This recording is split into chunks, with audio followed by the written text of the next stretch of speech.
100 ವರ್ಷಗಳ ನಂತರ ಸುಮಾರು 2125ರಲ್ಲಿ ನಾವು ಮತ್ತು ನಮ್ಮ ಕುಟುಂಬ ಸ್ನೇಹಿತರು ಎಲ್ಲರೂ ಸಮಾಧಿಯಲ್ಲಿರ್ತೀವಿ. ಅಪರಿಚಿತರು ನಮ್ಮ ಮನೆಯಲ್ಲಿರ್ತಾರೆ. ನಾವು ಶ್ರಮಪಟ್ಟು ಗಳಿಸಿದ್ದೆಲ್ಲವೂ ಅವರಿಗೆ ಹಸ್ತಾಂತರವಾಗಿರುತ್ತೆ. ನಾವು ಗಳಿಸಿದ ದುಡ್ಡು, ಕಾರು, ತಂತ್ರಜ್ಞಾನ ಎಲ್ಲವೂ ಇನ್ನೊಬ್ಬರ ಕೈಗೆ ಹೋಗಿರುತ್ತೆ. ನಮ್ಮ ವಂಶಸ್ಥರಿಗೆ ನಮ್ಮ ನೆನಪುಗಳು ಮಾಯವಾಗಿರುತ್ತೆ. ನಮ್ಮಲ್ಲಿ ನಮಗೆ ಅಜ್ಜನ ತಂದೆ ಯಾರು ಅನ್ನೋದು ಎಷ್ಟು ಮಂದಿಗೆ ಗೊತ್ತು? ನಾವು ಬದುಕಿದ ನೆನಪುಗಳು ಕೆಲವೊಂದು ವರ್ಷಗಳವರೆಗೆ ಉಳಿಯುತ್ತವೆ. ಆದರೆ ಕಾಲಗತಿಯಲ್ಲಿ ಇತಿಹಾಸವು ಮರೆಯಲ್ಪಡುತ್ತವೆ.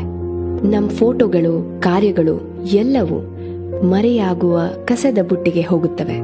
ನಾವು ನೆನಪುಗಳಾಗಿಯೇ ಉಳಿಯಲು ಸಹ ಸಾಧ್ಯವಿಲ್ಲ. ಹೆಚ್ಚು ಸಾಧನೆ, ಹೆಚ್ಚು ಪಡೆಯುವ ಹಂಬಲವೇ ನಾವು ಬದಲಿಸಬೇಕಾದ ವಿಚಾರ.